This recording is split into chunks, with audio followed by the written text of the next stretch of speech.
Dan Profesor Dr. Arif Saleh yang dikasihi, dulu zaman Nabi kita ada Rasulullah SAW untuk takrir benda yang sahabat buat. Kita tengok banyak benda yang sahabat buat yang Nabi tak ajak. Ada puluhan contoh Nabi, sahabat berani buat. Adakah sebab Nabi ada untuk endorse benda tu boleh atau tak boleh, ataupun macam mana Prof, pandangan Prof dalam perkara tersebut? Baik. Bismillahirrahmanirrahim. Allahumma salli ala sayyidina Muhammad wa ala alihi wa ala ma ba'd. Baik. Jadi bila kita bicara tentang sunnah takriyah ni, diamnya Nabi SAW, maka para ulama dalam definisi yang kita sebut tadi, iaitu apabila para sahabat buat sesuatu, okay, dan sesuatu yang sahabat buat itu tidak ada nas yang jelas. Okay, maknanya Nabi suruh ke, Nabi larang ke, tidak. Jadi maknanya sahabat buat sesuatu. Okay. Ataupun sahabat ucapkan sesuatu. Betul, ada banyak ucapan Prof. itu maknanya tidak jelas daripada nasnya. Okey.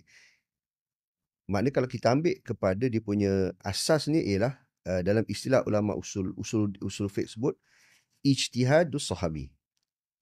Ijtihad sahabi. Okey, bermakna para sahabat berijtihad. Sebab maksud ijtihad ni adalah istinbal ahkam syariah. Maksudnya kita nak memahami hukum syarak daripada dalil Al-Quran dan juga sunnah. Okay. Jadi bila sahabat nak melaksanakan sesuatu perintah, okay, bermakna kat situ mereka berijtihad. Okay. Contoh, Ustaz Wadi. Allah SWT nyatakan, ud'uni astajib lakum. Doalah kamu, aku akan makbulkan. Okay. Jadi macam mana sahabat nak faham, nak laksanakan cara berdoa? Okay. Dalam hadis pun ada Nabi sebut. Maknanya dari sudut hadis sunnah qauliyah, ada Nabi sebut apakah zikir-zikirnya. Ada yang Nabi ajak secara spesifik. Okay. Ada yang Nabi sebut sampai bilangan. Contoh subhanallah 33. Ada secara detail Nabi sebut kaifiat dia. Dan ada juga dari sudut perbuatan Nabi sunnah qauliyah. Tetapi ada riwayat yang sahih menunjukkan bahawa para sahabat dia mengucapkan sesuatu zikir ataupun doa yang doa itu ada tambahan. Banyak. Banyak. Kalau banyak kita tengok ayat tu kan. Kita ambil contoh mudah yang biasa ulama bincangkan. Zikir seorang sahabat ketika menjadi makmum. Betul. Di belakang Nabi. Betul. Jadi bila Nabi SAW bangkit berrokok, sami Allahu liman hamidah. Baik. Okay. Jadi Nabi terdengar ada seorang sahabat di belakang, dia sambung. Rabbana walakal hamdan tayyiban mubarakan. Okay. Dia bila selesai solat, Nabi tanya, siapa yang cakap tadi? Jadi sahabat ni kata, saya lah Rasulullah. Jadi yang isyarat pertama, zikir itu Nabi tak ajak. Betul, kan? Nabi tak ajak sebelum tu, tak pernah ajak. Itu Nabi tak pernah ajak. Betul. Jadi maknanya sahabat ni berijtihad. Itu poin yang masyarakat kita kena faham dari sudut usul fiqh. Maknanya bila kata ijtihad, bermakna sahabat ini ada kelayakan berijtihad.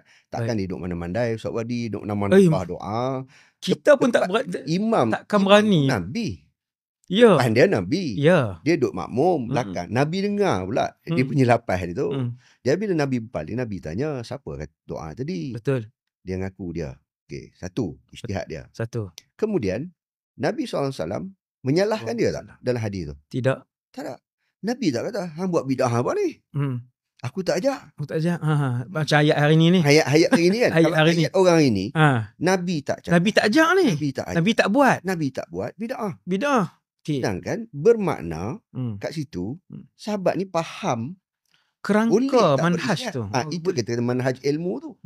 Jadi Nabi dah ajar para sahabat asas itu. Cuma waktu itu tak ada sebut ilmu usul fiqh. Tak ditadwinkan, tidak dibukukan manhaj itu. Betul. Jadi Imam Syafi'i yang usul risalah semua kan. Tapi penghayatan asal ilmu tu sudah ada.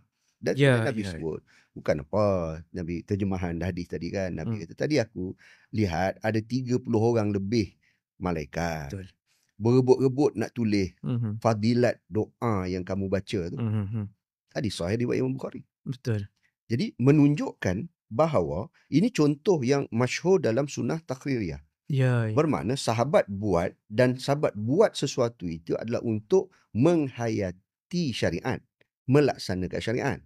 Maksudnya dia berijtihad melaksanakan syariat, dan benda itu tak ada asas daripada awal, dan kemudian Nabi mengakui. Jadi Nabi ikrarkan itu, sama ada Nabi diam, Nabi tak ingkar, ataupun Nabi puji.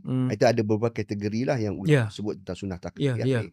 Okay. Jadi bermakna sahabat-sahabat Nabi SAW telah dididik oleh Nabi dengan manhaj tersebut. Okay. Bermakna kita umat akhir zaman ni, Ustaz Wadi, kita selepas zaman sahabat, diwarisi oleh para ulama tabi'in. Jadi ulama tabi'in faham perkara itu. Maka sebab itu, kalau kita lihat sebagai contoh, ketika Imam Ibn Hajar Al-Asqalani mengupas hadis ni, hadis ni riwayat Imam Bukhari. Imam Ibn Hajar buat kitab syarah Bari, syarah kepada Imam Bukhari. Jadi kata Imam Ibn Hajar Al-Asqalani, hadis ini menunjukkan bahawa dibenarkan untuk kita di dalam solat. Ini kita ambil kepada satu benda yang sangat besar. Sebab solat ni melibatkan sah batal. Betul. Di dalam solat pun, kata Imam Ibn Hajar, berpandukan hadis ini, kita boleh melafazkan zikir ataupun doa yang tidak ada secara jelasnya dalam Al-Quran dan Sunnah. Itu kata kefahaman daripada sunnah takriyah tadi. Hatta dalam solat pun berpandukan kepada kisah tersebut, Nabi mengakui boleh. Cuma Imam Hajar kata perlu dibahaskan secara benar, secara betul. Ada manhaj. Jadi taklah kita kata kita nak amalkan sunnah takriyah ni main ikut dan. Faham. Oh, Ustaz, saya kalau gitu saya boleh tambah-tambah doa, zikir dalam solat. Hang sabar. Hang ulama' tak? Kalau hang ulama' boleh berijtihad, silakan. Jadi kalau kita orang awam, kita tak mampu berijtihad, maka kita kena rujuk ulama'. Betul. Jadi jawapan saya kepada Ustaz Wadi tadi, pusing punya jauh Ustaz Wadi. Jadi soalan Ustaz Wadi, zaman sahabat, sahabat buat sesuatu. Jadi di-endorse oleh Nabi. Sama ada Nabi diam, Nabi puji, Nabi akui. Tapi sekarang ni kita. Sebab Imam Ibn Hajar sebut, dalil ni menunjuk boleh untuk kita hatta dalam solat untuk melafazkan sesuatu zikir ataupun doa yang tidak dinyatakan secara spesifik dalam nas yang jelas. Tapi maknanya kita kena ikut panduan ulama. Ulama mujtahid. Jadi bila kita, contoh, kita nak baca doa kunut. Dalam kunut tu apa yang kita nak baca? Jadi bermakna itu ada elemen ijtihad. Dan Nabi membenarkan sahabat berijtihad. Dia tak timbul macam isu sekarang ni, Ustaz Wadi. Kita sembahyang subuh, kita baca kunut awal, mai bid'ah. Nabi tak buat. Jadi kalau kita kaitkan dengan apa yang Imam Ibn Hajar Al-Asqalani, ini Al-Hafiz, maknanya hafal fahaman seorang mujtahid, pakar hadis. Beliau pakar hadis, mujtahid dalam mazhab Syafi'i, yang keilmuan Imam Ibn Hajar ni tak siapa boleh nak petikai.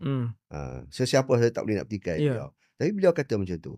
Jadi adakah kita sekarang ni yang asatizah mengajar kat surau masjid duk kata siapa baca setiap sembahyang subuh baca doa kunut ni bid'ah, Nabi tak buat. Takkan simplistik macam tu kita membid'ahkan amalan secara mudah sangat buat tuduhan. Baik. Jadi maknanya jawapan dia, kalau zaman Nabi sahabat buat, Nabi akui, dan zaman kita sekarang untuk kita faham sunnah takriyah, maknanya kita kena rujuk ulama, manhaj ilmu yang betul dan jelas dalam apa juga aplikasi sunnah takriyah ini. Wallahu a'lam.